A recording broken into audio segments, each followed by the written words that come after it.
What are the commonalities among leaders who sustain excellence over an extended period of time?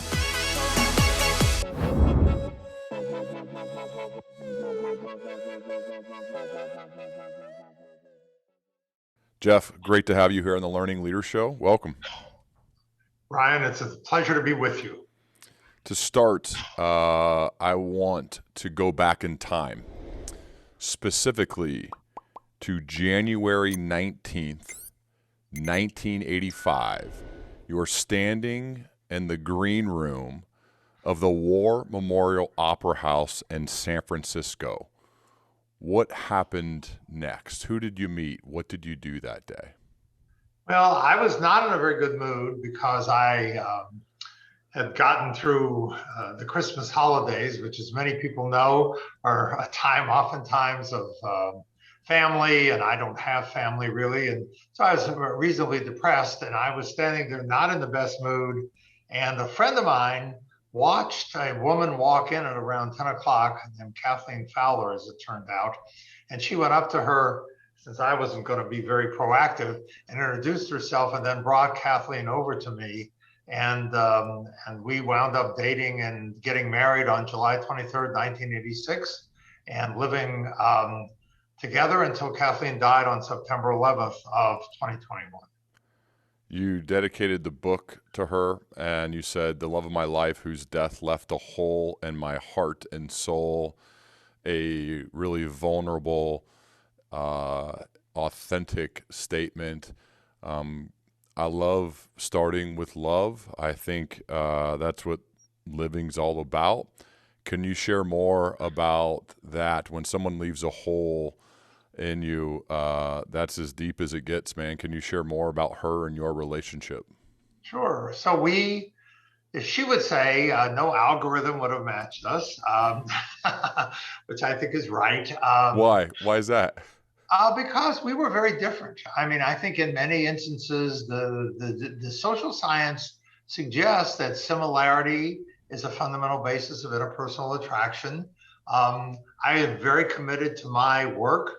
She had had a very successful career, first as the first female bank examiner for the 12th District of the Federal Reserve, and then as working on her own, setting up accounting systems for small businesses, mostly doctors and lawyers' offices, and a few famous people, such as the painter Joan Brown and the industrial designer Primo Angeli. But she was not that committed to her career. I was very committed to mine. I think we had different preferences in movies. We had different preferences in the kind of art we liked. We had many differences, but somehow we were connected. I mean, she would say that we've been together in prior lives and would be in subsequent lives. And we had, I think, a very, very deep connection, and cared very much about and for each other. And so when on August 27th, 2020, she had a stroke, a very small stroke in a very bad place that compromised her right arm and leg, but left her ability to speak and to think and to talk and to chew and all these other things unaffected. I then, organized her 24/7 care and her physical therapy, which costs, by the way, $35,000 a month. We spent even more time together as she, was in this house along with her caregiver, basically all the time. She got better, but she also was determined not to live. She was going to live life on her own terms. She was definitely going to live life on her own terms. She did not want to be particularly an old woman, and she certainly did not want to be an old woman in a wheelchair. So on September 10th, after about a year of trying to get better, and she was making progress, not sufficient for her, she went to the pied-à-terre, the house that we owned in San Francisco, with her caregiver, and engineered, as I say, her departure from this world. She killed herself. And wow.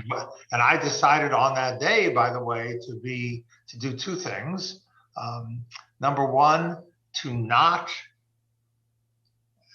use euphemisms or anything. And as I have talked to people about what she did and why she did it, people have come forward with their own stories of brothers and cousins and sisters who have killed themselves. And, I have a very dear friend whose wife killed herself in 2003.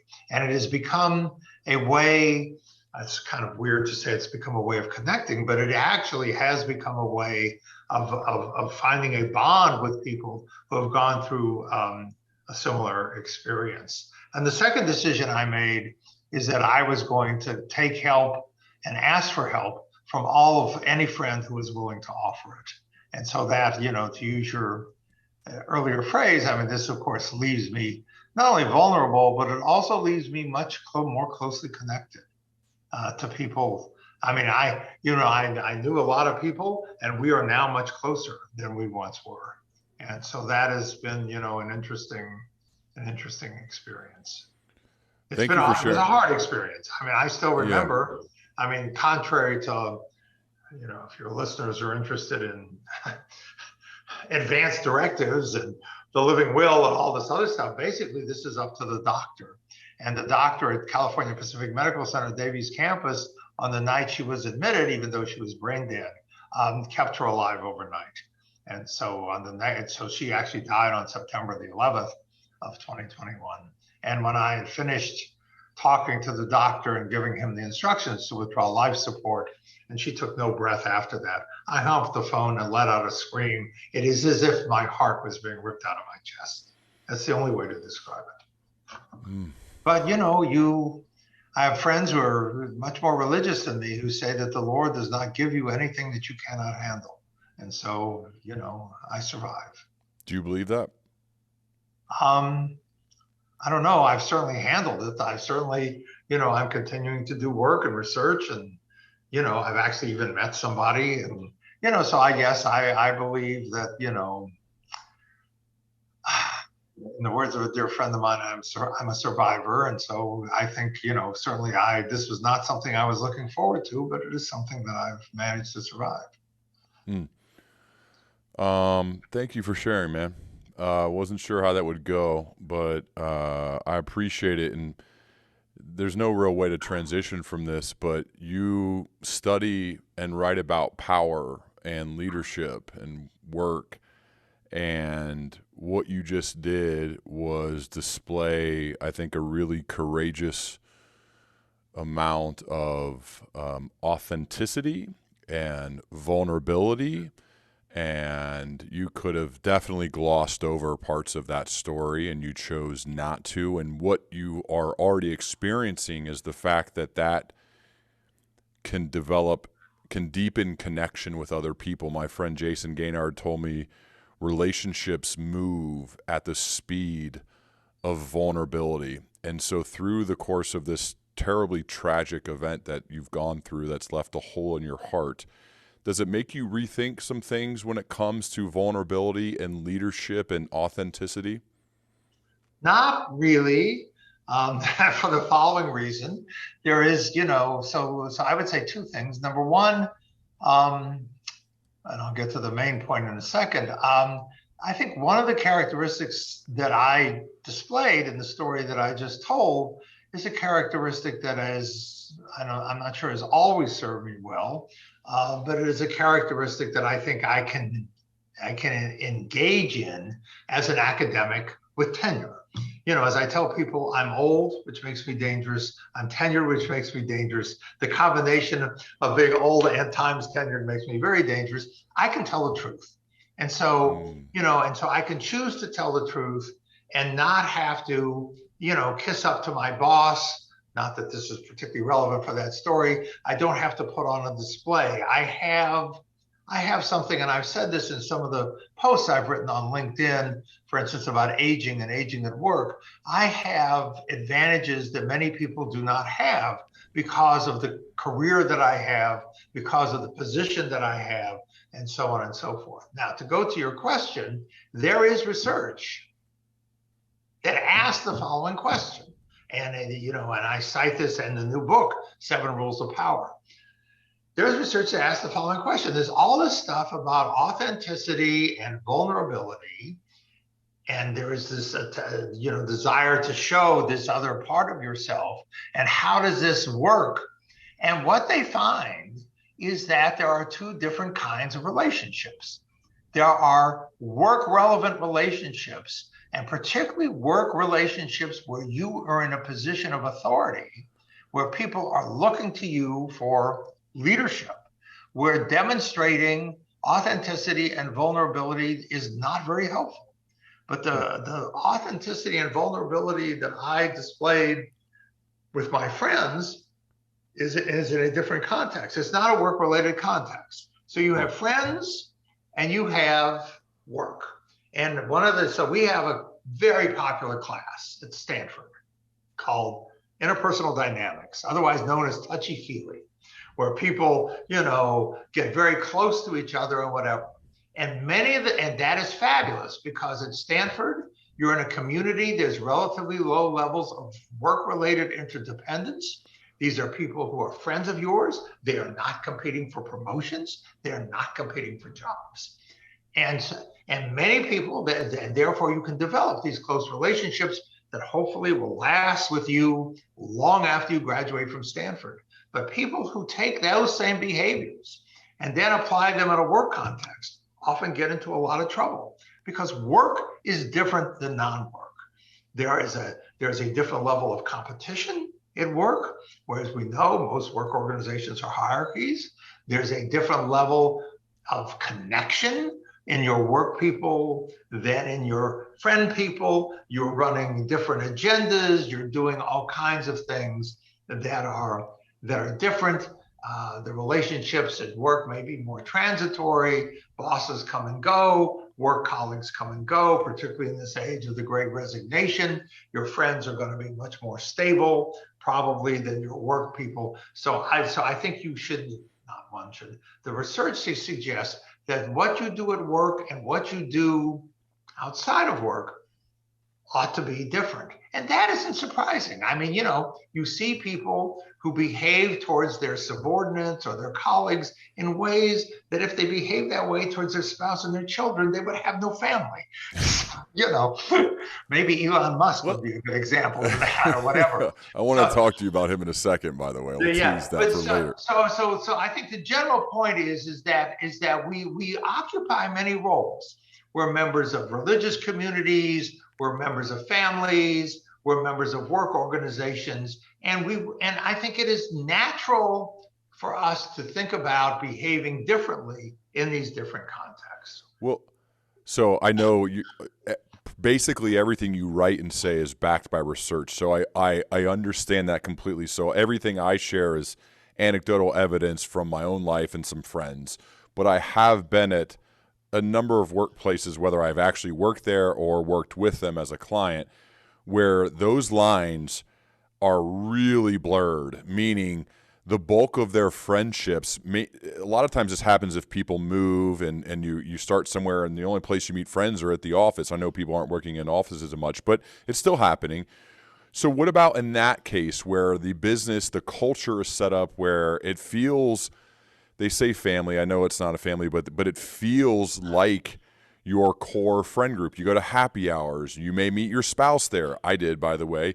You may, like, all those things happen. So they get so blurry where there isn't just this cutoff between, okay, outside of work and inside of work. A lot of places I've found and people I've worked with, especially I grew up in an inside sales organization, a bunch of young, hard-charging people who want the happy hour every Friday, that type of thing.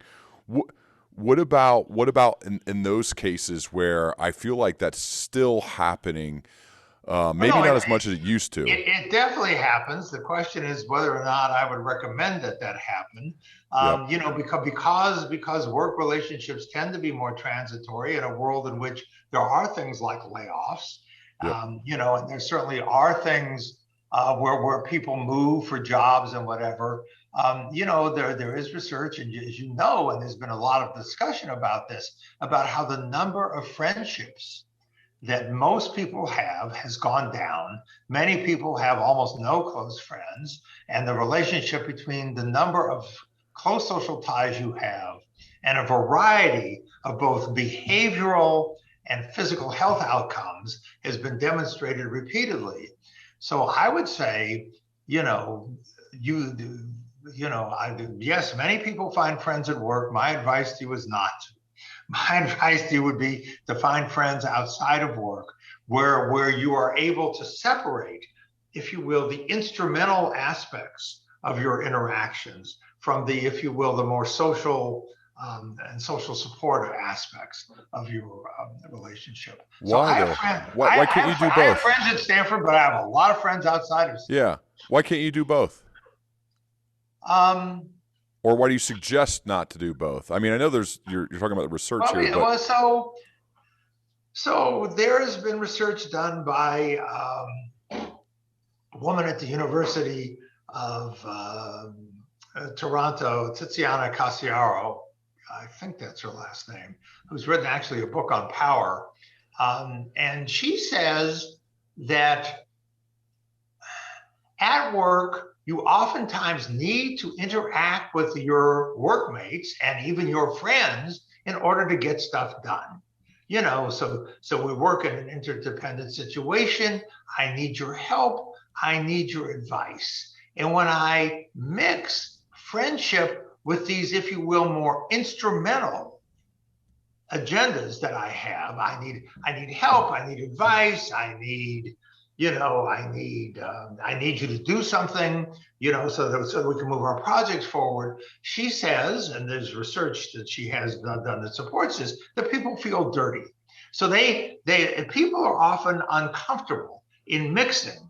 Okay, I got Ryan. I need you to do stuff for me so that, we can get work done and I can advance in my career. Ryan, you're also my friend. And mixing the two causes people to be uncomfortable. Maybe not, obviously not everybody.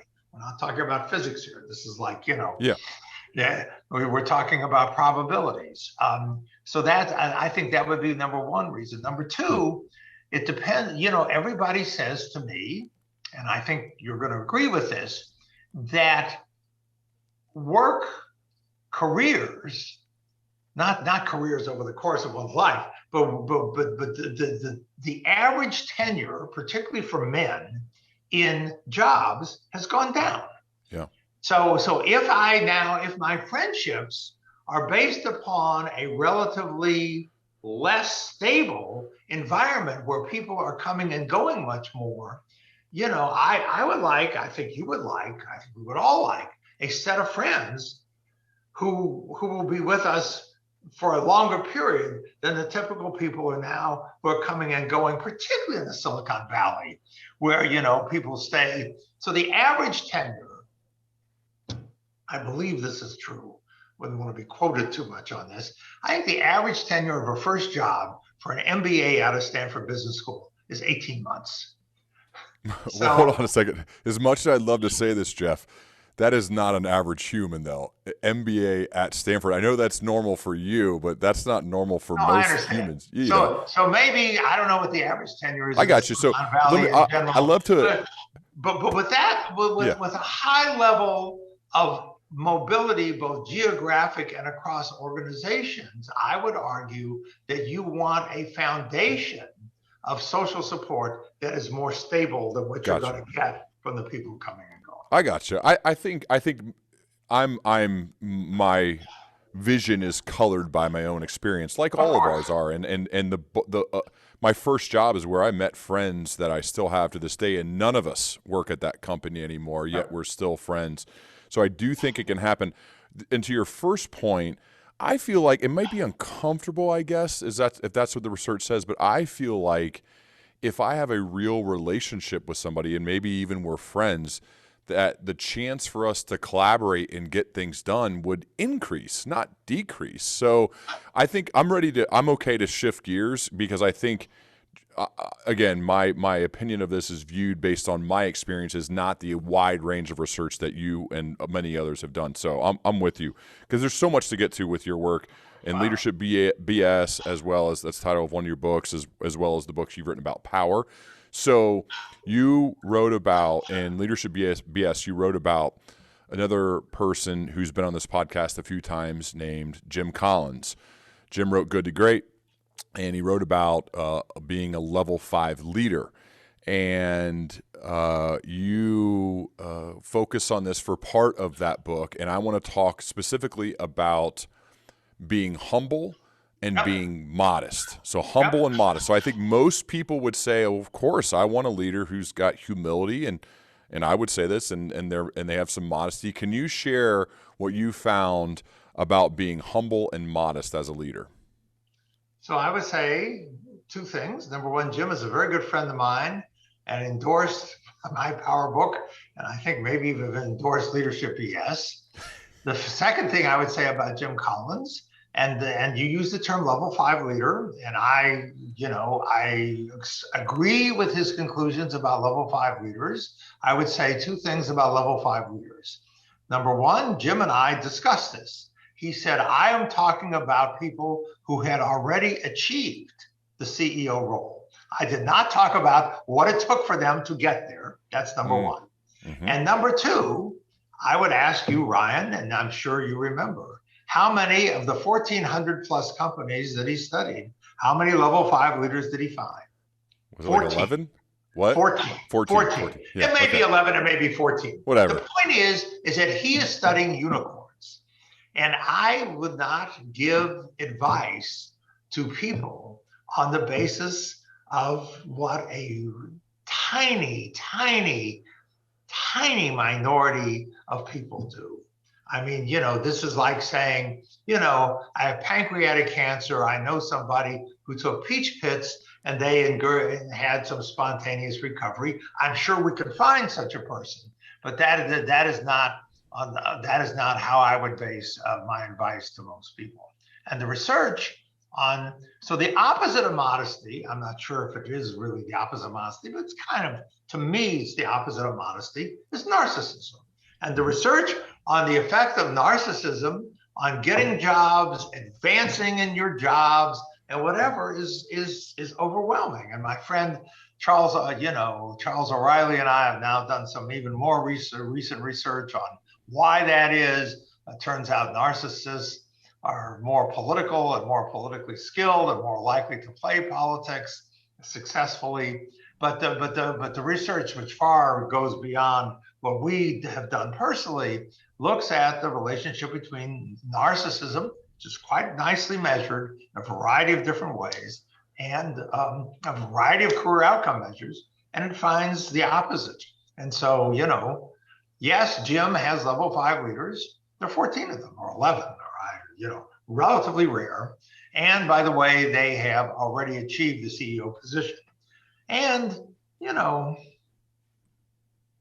many leaders, I mean, once you become a very famous leader, one of the things that is very successful and famous leaders tend to do is they surround themselves with people, sometimes biographers, sometimes PR people, sometimes both, who tell stories about their behavior. But then if you actually, of course, talk, and I'm sure you've had this experience, you talk to the people who actually work for them, it's not quite the same story that they tell. So one of the running themes through your work, and this is why I wanted to talk to you, man, because there are many moments where I'm bummed out. Honestly, man, I'm bummed out by your work. And I know I'm not the first person to tell you that, because you're like, so here's the path: narcissism, then you get to the top, then you can be humble all you want because you're already the CEO. That's essentially what you're writing. And to me, I'm like, does it really have to be that way? I mean, we all have examples where it's not.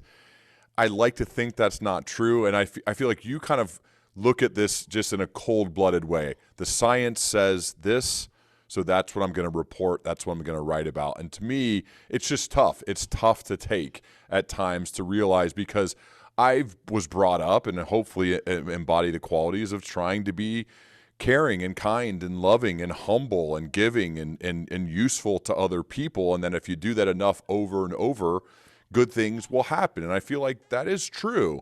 But the science says a lot of things, and we'll get to some other ones. This is just scratching the surface when it comes to narcissism versus humility and modesty. It's tough to take, and I would wonder what your conversations are like on a daily basis with people like me who are saying, "Come on, Jeff, like let's not spread this around. That doesn't seem like it's the right thing, Well, So I would say two things. First of all, you use the word give. If you read Adam Grant's book, Give and Take, Yeah, one of my as you favorites. know, he talks about you don't want to be a taker completely, but you Hmm. don't want to be a giver. He's explicit about that. That if you are overly generous and overly giving, and you do not take care of yourself, you become a patsy. So yes, of course. So I understand, this and all of this, and my job, I think so, so this basically is the fundamental theme of Leadership BS and why the book is titled as it is. We tell people stories. Much of the leadership literature has been a literature of lay preaching in which we tell people what they want to hear, in which we, play to applause, in which we, make people smile. But at the end of the day, if you went to a doctor, you would want the doctor to give you the best medical advice. You wouldn't, if your PSA, God forbid, is 8, you don't want a doctor to tell you, Ryan, your PSA is 0.8 just because it's going to make you feel better. True. You want the doctor to say, you are facing a serious illness. This is the likely course of this illness. This is how we are going to intervene in ways to give you the highest chance of overcoming this illness. You don't want to hear nice stories. You want to hear what the science says that will give you the best chance of succeeding with respect to the medical conditions you face. It's exactly the same.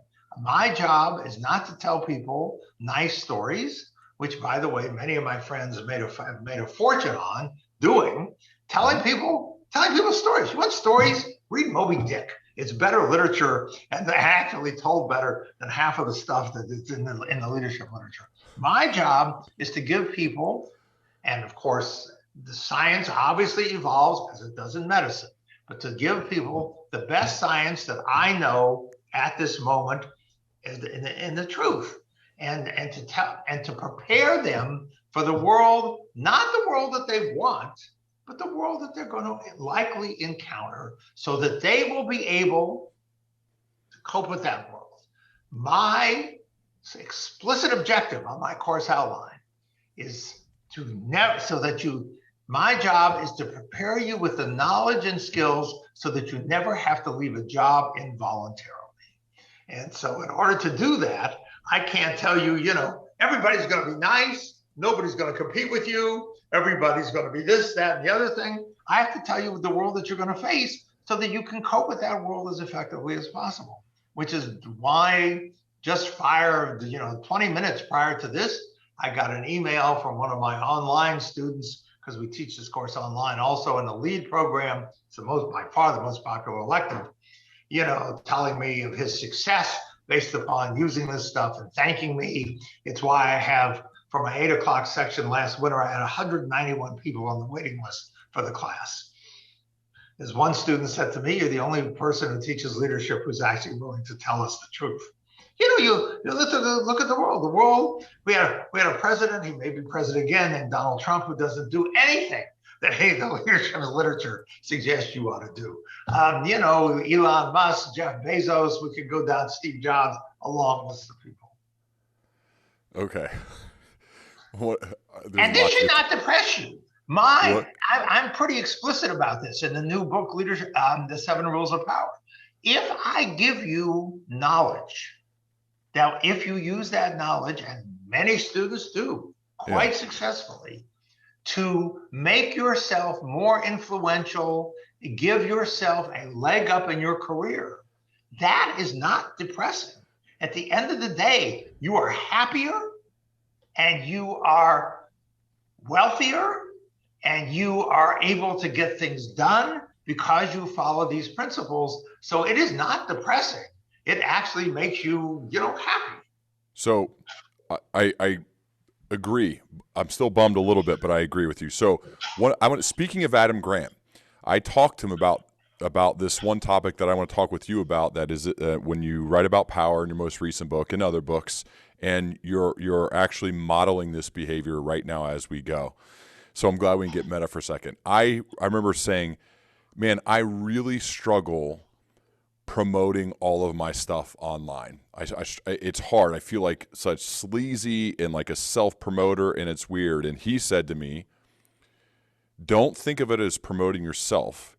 You're promoting the work that will help other people. And when he said Exactly that to right. me, it changed, it made it so much easier. And now I promote stuff all the time. You've already promoted, you said there's 191 people on the waiting list. This class is the most popular, right? You're promoting yourself, you're promoting work. And when you read your books, you promote yourself and your stuff all the time, right? And this is a part of, I guess, power and gaining power. Can you share more about this idea of being a self promoter and promoting your work? So I think Adam Grant is completely right. So if Ryan has a set of ideas, if Ryan has a skill as a podcaster, it's like, if a tree falls in the forest and no one hears it, there's no sound. If you have a podcast with no audience, you know, this is you haven't done anybody any good. Not only haven't you done yourself any good, you haven't done your guests any good, and you haven't done your listeners who you presumably doing this podcast so that people will learn things, so they will think about things. So at the end of your podcasts, and you've done a bunch of them, they will be better informed, they will be more thoughtful, they will be more successful, they will know about things that they didn't know about before, they'll have more knowledge, skill, all of those good things. You have to, in order for them to have the advantage of what you have produced on your podcast, they have to know about it. So Adam Grant's statement to you, I believe, is 100% correct. If I'm a doctor and I've discovered, something about the coronavirus, or if I've discovered something about a cure for cancer or a cure or some treatment for whatever disease it is, I have a responsibility to diffuse that knowledge through scientific publications, through presentations at professional societies. Every field has its own way of diffusing information. But if the information is valid and scientifically proven and useful, you have a responsibility to diffuse it. Okay. Makes sense. Getting back to what you said before, getting back to what you just said before that question, and I appreciate that. I think I may regret asking this, but I'm going to ask it anyway. You can ask anything, it's fine. Somebody's 27. They just got promoted from an individual contributor to their first management role, and they've been a manager for a year. And all of a sudden they say, you know what? I want to be the CEO of this place. There's 3,000 people working here. I'm a mid-level manager. I'm really low, but I want to be the CEO someday. What advice would you give that person to one day fulfill that dream of being the CEO of the company? Well, you know the answer to that. I would tell them to learn as much as they can about power dynamics. And so I would tell them, I think, I would analogize your question. I'm a tennis player and I want to be the next Serena Williams. I need to learn how to play tennis. I need to practice playing tennis, and I need to get good coaching. You're talking to somebody, first of all, Marshall Goldsmith was kind enough to endorse the new book, but holding aside Marshall Goldsmith, in my MBA class on campus and in my online class that Stanford offers to the LEAD program, we use executive coaches. We use fabulous executive coaches. And I thank them all the time. I say to them, you are what makes this class successful, not me. And I am a big fan of executive coaching. So I would say to your 27-year-old, learn, the first rule of power is get out of your own way. So, basically get out of your own way, lose the inhibitions that will hold you back in the competition, with the 2,999 other people who are going to compete with you for this job. Learn the rules of power, learn the social science, be intellectually curious, apply what you're learning, and get coaching. So that would be The my. the one difference with the Serena Williams analogy though is that that doesn't really work because you have to have some semblance of skill or talent to eventually become Serena Williams. You know what I mean? And I think it's a little bit different at the workplace than Oh, you know. yeah. You and I will have a little debate about this. I mean, there's a social scientist, his name escapes me at the moment, but he's done a lot of work on genius. And, genius is, of course, there are differences in individual abilities, but Right. the biggest difference. So yes, I mean, there's some people who are smarter than others. There's no question about that. But as you compete your way to the top, after a while, the differences in ability falls away because the people who don't have the ability basically, you know, don't they never get to that next level of competition. The difference between the Williams sisters and their competitors is reflected in one of the reasons why almost all basketball and baseball teams now hire sports psychologists. Beyond a certain level of ability, this is all about the mind. It is all about the mind. And general managers now increasingly, and good coaches not only hire sports psychologists or various behavioral scientists, but they also themselves have intuitively learned how to bring out the best in their people. So the difference, and you see this, managers I come agree. in, you see this, managers come in and they take essentially the same personnel and the team performs better, or some managers come in Yeah. and the team performs worse. And the skills haven't changed. What has changed is how those skills have been led, managed, and motivated. So yes, there are individual differences, but you can't control the fact your height and some natural ability, but you can control, number one, finding a place where your abilities are best suited, and secondly, doing the most you can with your abilities. Let's talk about self-confidence. Yes. And you write people want to feel proud of what they're involved with and to believe that they and their colleagues will be successful. So one of the leader's most important tasks is to project confidence. When someone projects confidence, others are more likely to follow them. Sounds right. Uh, what about for those people that deal with imposter syndrome, which you write about when it comes to power? Those ones who don't feel worthy of being confident. So whether it's okay, how to manage this, because I know if I want to lead, if I want to be in a position where people are going to follow, I got to be confident. Can you talk more about the science behind self-confidence? One, why it's so important, and then how to gain some of it if you don't have it right now. So UC Berkeley professor Cameron Anderson has done a lot of research on this, and he finds that confidence is confused with competence.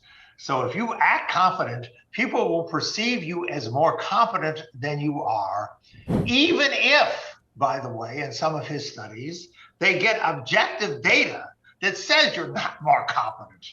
So confidence becomes conflated with competence. That I think is Over number the one. long term, though, people figure that out. Like if you're not very bright, that doesn't. Nope. I could see in the So short let so term. let me. Oh God, we could have a long discussion about this. We're going to have a short discussion about this. Oh, we are. So you have a belief that many of my students have, which is that organizational processes are homeostatic, that at the end truth triumphs, that at the end we know this stuff. I will tell you, and we could have a long discussion about this. I'll try to keep it short. Most organizational processes are variance amplifying. So if I believe Ryan Hawk is, because you display confidence, I believe you're competent, what happens? People are more likely to invest in you. Yeah. People are more likely to want to work for you. More talented people are going to want to work for you. More people are going to want to support you in a variety of ways. And therefore, you will, in fact, become more competent over time. Because if you display confidence and the best people want to work with you, over time, you become better because the best people are working with you. So most But organizations, the smart people figure that out, though. I mean, no, they they don't. do not. What? They do not. Are you sure? You know the reason. We won't even talk about confidence. People are very bad at uncovering deception. Plus, Really? which, if you follow, think about Apple. Who's a good example? Like, yeah, who's a good like Steve Jobs is really smart, a brilliant sales professional, marketer. Like, what do you mean? Steve There's Jobs, the way you conflated a bunch of things together. Steve Jobs, with the help of Regis McKenna, a public relations guy, became. I mean, I know Regis. Regis is still alive. He will tell you that he created Steve Jobs. That okay. Steve, when he came to him, could hardly give a talk. At the end, he was a spellbinding speaker. And Apple is a perfect example of the operation of the self-fulfilling prophecy. If everybody thinks this is the coolest product, everybody lines up to buy it. And you see, look, a friend of mine said, you don't believe what you see what you believe. I mean, iPhones are pretty sweet, right? No? I feel like I'm frustrating you. Look, the evidence for the power of the self-fulfilling prophecy goes back to the 1940s. If you display competence, things happen that cause you to, in fact, become more competent. It goes. So let me give you another example. Yeah. How about a person that we know that is not? I'm gonna give you a person. I'll give you a study. Okay. So there was a study on expectation effects changing students' IQs. And you say, so teachers are randomly assigned. This is by a study co-authored by a guy named Robert Rosenthal. And teachers are randomly assigned to get fake, which you probably couldn't do today for ethical reasons, fake IQ scores. So some students get high IQs assigned higher than their real IQ. Some people get assigned IQs lower than their real IQ. Some people get the same. At the end of the year, they measure IQ, which is, by the way, supposed to be a stable mental ability. At the end of the year, it turns out that people assigned higher IQs, their IQs have actually gone up. The lower IQs, the IQs have actually gone down. Why? So they go in and they film the teachers. Turns out that if I think Ryan's smart, I spend more time with Ryan. I give him better feedback. And therefore, Ryan becomes smarter.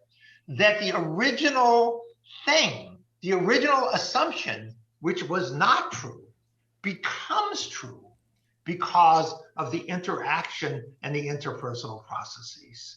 So if I assume your company is going to be successful, I'm going to invest in you. I'm going to give you more coaching. I will give you more mentoring. Better people will work for you, and your company will become more successful. If I think your company is going to fail, the opposite will happen. So the power of the self-fulfilling prophecy. So the definition of a self-fulfilling prophecy, and there are many mechanisms that are associated with this, called confirmation bias.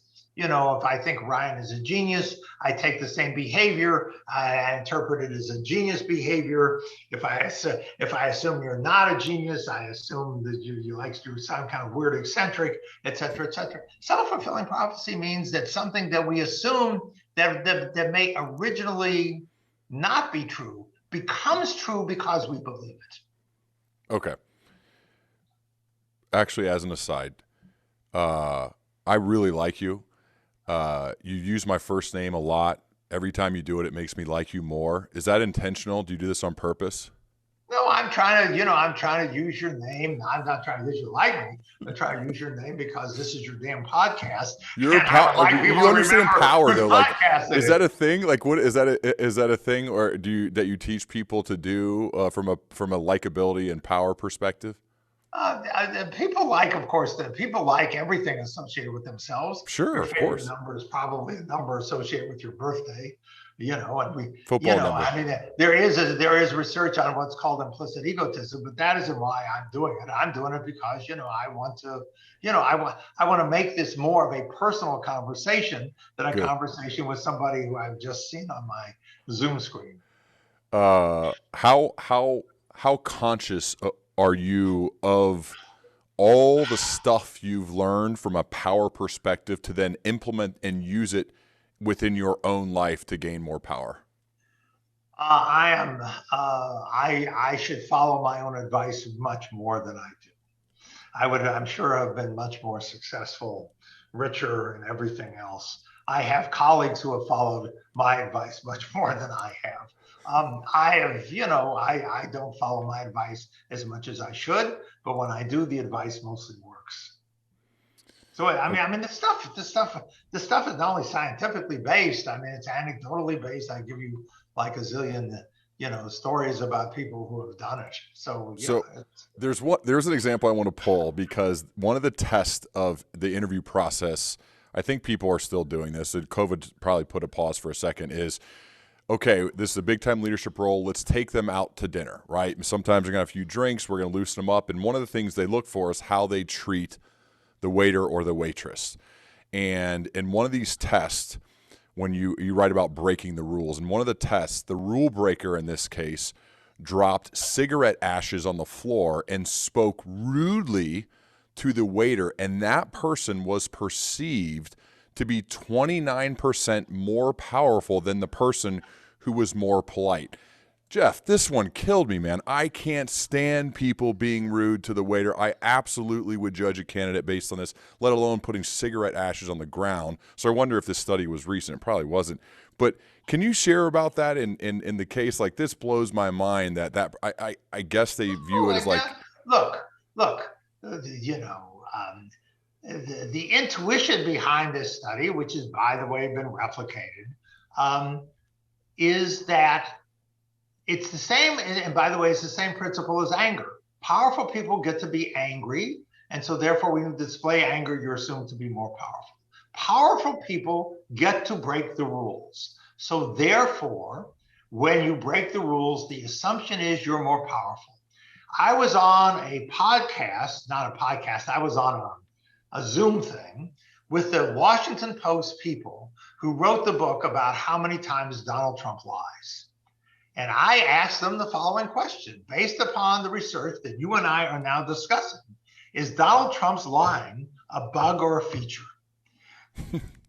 Is he in fact more powerful? Because by the way, many of his supporters, not so much about the election thing, where I think actually they have come to believe him, and there's some psychological research behind that also.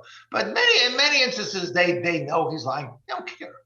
And in fact, they give him more credit for being powerful because he can break with the social convention of having to tell the truth.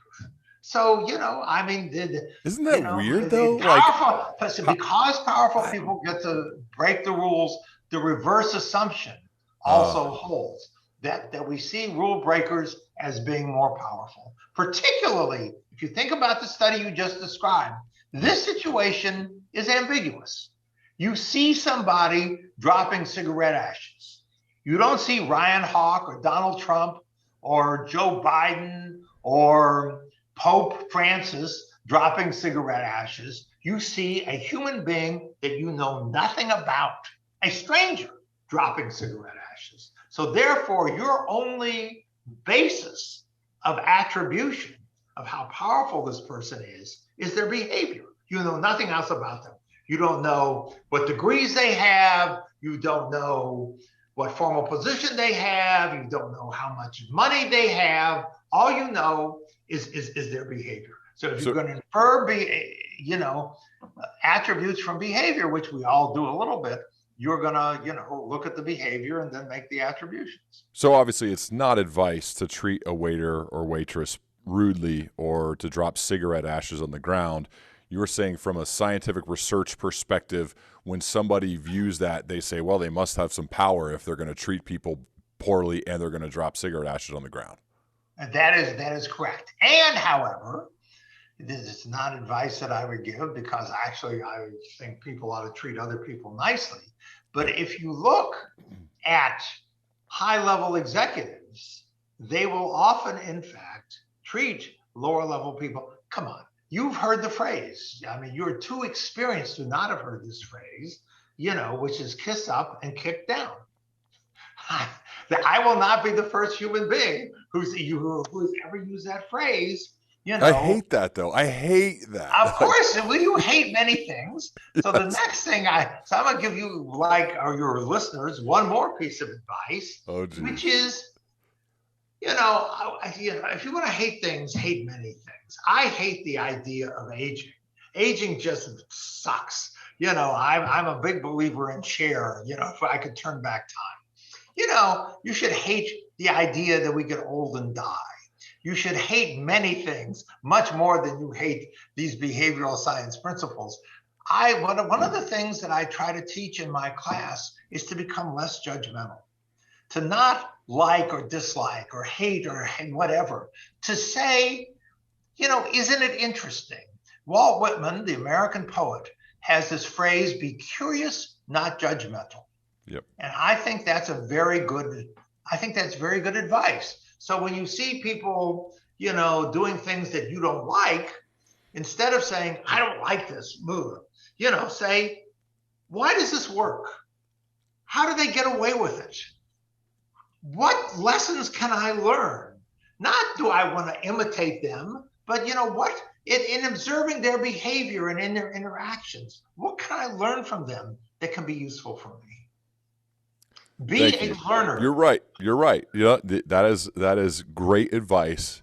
And also, I think one of the things that happens, Jeff, by doing 500 of these over the last 7.5 years is these little moments where for a second I have to pause and say, yeah, that's better. That's a better way to view the world, as opposed to saying I hate kissing up and kicking down. To say, I wonder why they are that way. I wonder why that works. I wonder why lying can be attractive to a subset of people, which that one, by the way, I still don't get, because that is one of the least – I'm trying not to be judgmental, so I am wondering why it works. I don't get why lying all the time works. I don't get it. It's not attractive to me, but it seems like it is attractive to a lot of people. Many people want to be told what they want to hear. And we know this also because what happens to whistleblowers? Whistleblowers, even when the whistleblowers turn out to be right, few whistleblowers, get promoted. Most of them get fired, even when they pointed out, the wrongdoing. People want to hear what they want to hear. Yep. So I wish you could see, I may send it to you afterwards, my outline and how that I've touched like 1% of it. So let me hit one more that's actually on the outline, dude. This has just been fun. So I appreciate it because I'm learning. So rule number 4 in the book, most recent book, Laura Chow, who I believe was one of your students, which yes. I also, is right? She was one of your students?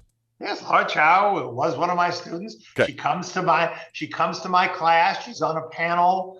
No, she's not on a panel anymore. She's actually comes with Tristan Walker, and they talk about brand building. Branding, yeah. So the reason, another part about your book when it comes to self-promotion is a lot of the stories are people that you've taught who then have gone on to become amazing people. So it's like, look, Jeff is the man. He goes and teaches them, and then they go off into the world and they crush it, which I love. So nothing wrong with that. But this branding thing is important, and I identify with it a bit because she started a podcast, and the podcast built these amazing relationships for her, which to me, I kind of stumbled into this over the past 7 years of these close relationships with heroes of mine, people I've read their work, and I really admire them, and they've helped me so much. And then we've talked, and I've seen them. I've had dinner. I've had breakfast. I go to conferences with them.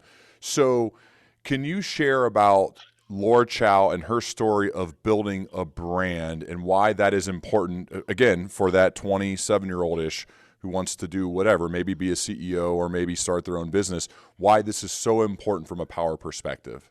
So Laura Chow came from Canaan Partners, where she went back to. Canaan Partners is not Andreessen Horowitz. It's not, it's not one of the high level, fanciest venture capital firms.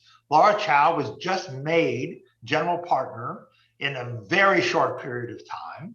And so Laura Chow said, look, if you are in a venture capital firm, you are obviously competing for deals. So why should anybody take my call? Why should anybody pay attention to me in a world in which, as we know, at least at the moment, or at least until the stock market collapsed, there was way too much money chasing way too few deals? And she said, one of the reasons why people will take my call, or the only way I'm going to get them to take my call, is I have to build an identity.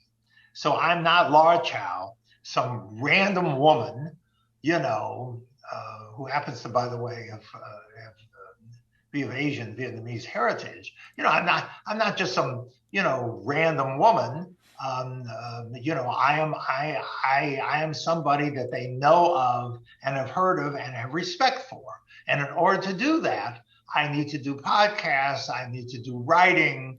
I need to build a distinct look.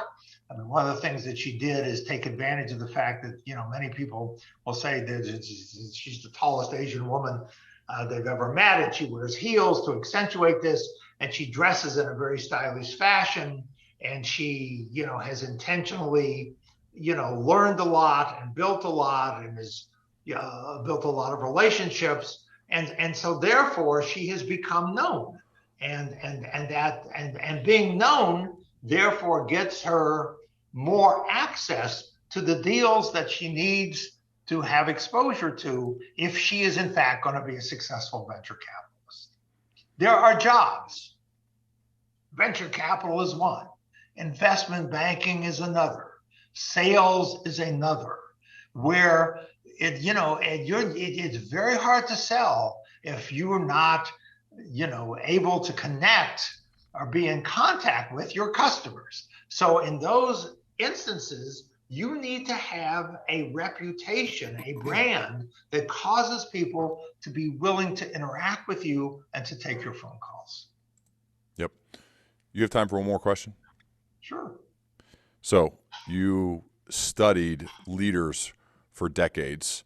You've seen ones who get results, who have built amazing businesses, right? You've done an extensive amount of research. When you think about those leaders who have sustained excellence, the word sustained is important here, sustained excellence over an extended period of time, what are some of the common features, the common behaviors of those leaders? So you're not going to particularly like the answer, but the Hey, answer. wait, hold on. I'm not going to judge it. I'm going to That's wonder. right. I'm going to wonder why it's that way. Because so many organizational processes are in fact self-reinforcing and self-sustaining. The number one thing you have to do to be a leader with sustained success is understand the advice of Machiavelli, who said the first job of a leader is to keep his or her job. You cannot have sustained success if you get your ass fired. You cannot have sustained success if you do not, or if you're not able to leverage your skills and talents, continue growing and learning, and continue to bring resources and talent into your organization.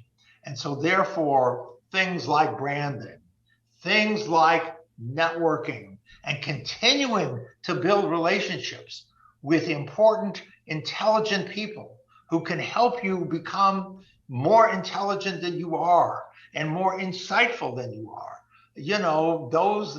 So branding, networking, acting and speaking with power, basically the rules of the, you need to build influence. Influence comes from sustained success comes from having sustained influence over a long period of time. It feels like one of the criticisms of kind of career or long-term politicians is once they get in power, they will literally do or say, and there are I shouldn't speak for all of them, but there's a lot of them where they will do and say anything to remain in power, whatever it takes. I gather that you've witnessed that too.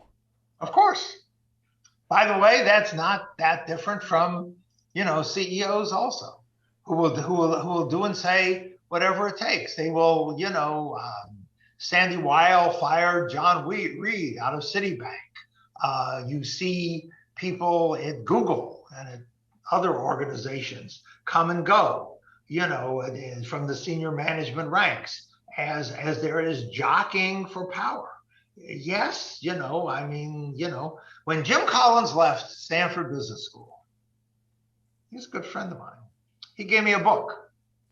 He gave me a book. The book he gave me is called Chimpanzee Politics. And it is literally the politics of, chimpanzees. And, and Jim and I discussed the fact that the politics of chimpanzees and the politics of human beings are not that different. Listen, with this, we are hardwired in this way. We think we're better. We think we're this. We think we're that. We are talking about fundamental behavioral forces which are constant over time. One of the things I am particularly proud of, and I did it intentionally in both my class and in 7 Rules of Power, was to have examples. Laura Chow, Asian woman. Rukiah Adams, African-American woman. Tadia Smith, African-American woman. One of the things that I hear is that, well, what I teach is for the rich white guys. That's bullshit. The rich white guys don't need rules of power. They've already got it. The people who actually need to learn and follow the rules of power are the people who have been disadvantaged by society, who have not been given the extra advantages and the extra opportunities.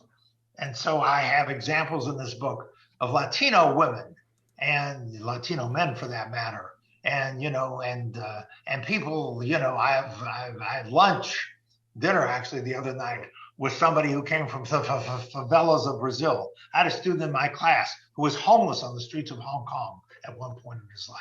These are the people who need the rules of power, because these are the people whose success is going to be determined primarily by their ability to navigate the system.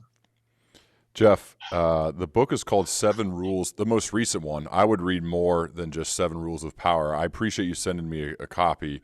Surprising but true advice on how to get things done and advance your career. I appreciate that you challenged me, make me think, even if I was bummed out during some of the prep process. I think it's the wrong way to view it, and also to not hate things.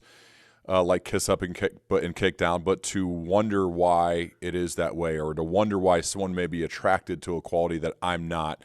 I think it's good to be more reasonable, less judgmental, be more curious, and that's probably a better way to approach life. So thank you for teaching me that today. Thank you for being a great sport, and thank you for sharing your story about the love of your life. I think that I really appreciate that, and it means a lot to me. So I really appreciate your time, man.